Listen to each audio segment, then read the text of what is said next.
We all know how valuable a three-down running back is in fantasy, especially when you don't have to pay a premium for them, or even a complimentary back with elite pass-catching upside and a potent offense, or a rookie with a clear path to production after being drafted by a team with no quality backs.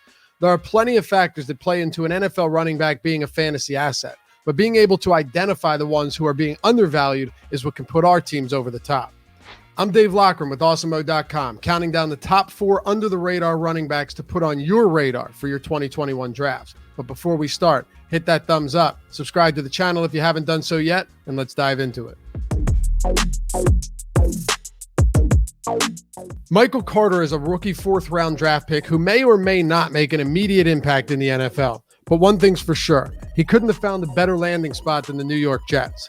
Despite his 4th-round draft capital, you could make the argument that Carter immediately becomes the most talented running back on a Jets roster that has no formidable talent to speak of. With a backfield consisting of Tevin Coleman, who went virtually unused in San Francisco last year outside of 1 week, and LaMichael Pirine, who averaged 3.6 yards per attempt and ranked 71 out of 76 in elusive rating among all running backs with at least 50 carries according to Pro Football Focus, Carter has a clear path to carving out a big role right away, even if he isn't considered a 3-down back by most standards. Also on the Jets roster are Ty Johnson and Josh Adams, but that's hardly worth mentioning.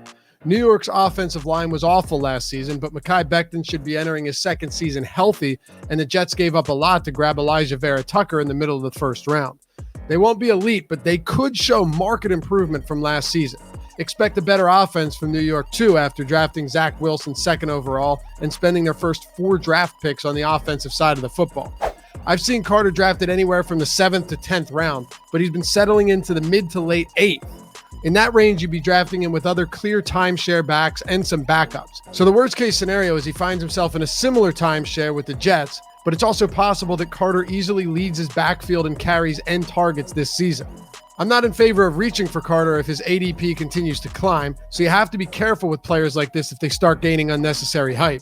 But I'll gladly grab him up in the 8th round as a rookie running back with a wide range of outcomes and plenty of upside in a barren New York backfield. Believe it or not, Kareem Hunt was the RB10 in PPR leagues last year, posting 1,145 yards from scrimmage with a total of 11 touchdowns. Granted, Nick Chubb missed 4 games with an MCL sprain, but even in the games where Chubb was active, Hunt was the RB13. And while Chubb is an elite RB1 who is primed for yet another huge season, he's still going to cede some work to Hunt on the ground and especially through the air. In the 12 weeks Chubb played last season, Hunt still averaged over 11 carries per game. He was also targeted 51 times on the season compared to Chubb's 18. As a late 5th, early 6th round running back, Hunt should offer every week starting value in PPR formats with considerable upside in a rapidly improving Browns offense. It's certainly possible Baker Mayfield is asked to do more and the run game less in his 2nd year under Kevin Stefanski, but that could benefit Hunt, who should serve as Cleveland's clear passing down back again in 2021. It's also worth noting that Hunt becomes a clear 3-down workhorse if Chubb were to miss any time like he did last year. Mike Davis was the RB6 from weeks 3 through 16 last season, and that includes 1 game where Christian McCaffrey returned and got all of the work. In his 12 starts, Davis averaged 17.4 looks per game while racking up north of 1,000 yards from scrimmage and 8 total scores. Now, I'm not the biggest fan of Davis, but opportunity is everything. And since the Falcons decided to forego drafting a running back, instead waiting to grab 5'9", 183-pound undrafted rookie in Javian Hawkins, Davis should have virtually 0 competition in the backfield. This Atlanta offense has plenty of talent, especially after drafting Kyle Pitts. So even if Julio Jones decides not to stick around, they should have no trouble moving the football and finding themselves in goal-to-go situations often. Where they don't have any depth is the running back position. Currently on the Falcons roster behind Davis is Cordarrelle Patterson, Quadri Ollison, Javian Hawkins, and Tony Brooks-James. You could very possibly be drafting Davis in the 5th round as a legitimate bell cow back who could see similar volume to what he received last season in Carolina. Good luck finding that value elsewhere. Before we get to our number 1 under-the-radar running back for 2021, don't forget to hit that like button and subscribe to the channel for everything you need fantasy football and DFS. People are sleeping heavy on Miles Sanders this year and refuse to give him the benefit of the doubt after a turbulent 2020 season. The Eagles were in utter disarray last season. Their franchise quarterback got benched and subsequently traded after leading the league in interceptions. He managed to do that in 12 games, by the way. Their offensive line was missing Andre Dillard and Brandon Brooks all season. Lane Johnson was either playing injured or was sidelined, and Jason Peters should have retired long before week 1.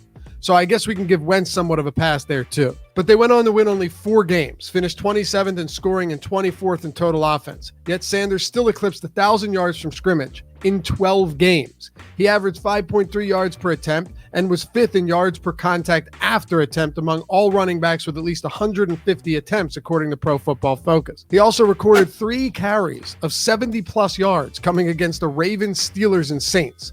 Sure, Sanders had some issues with drops as a pass catcher, failing to haul in over 22% of catchable passes. That's not good at all, especially for a running back.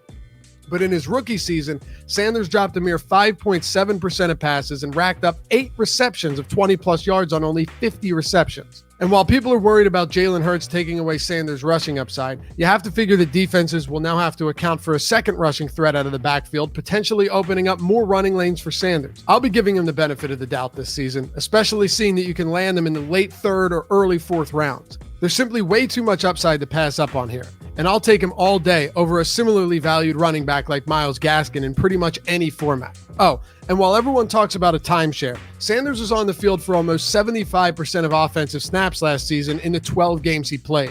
I'm not worried. As always, thanks for watching. And don't forget to head to Awesemo.com for all of your fantasy football needs. We'll see you back here for the next one.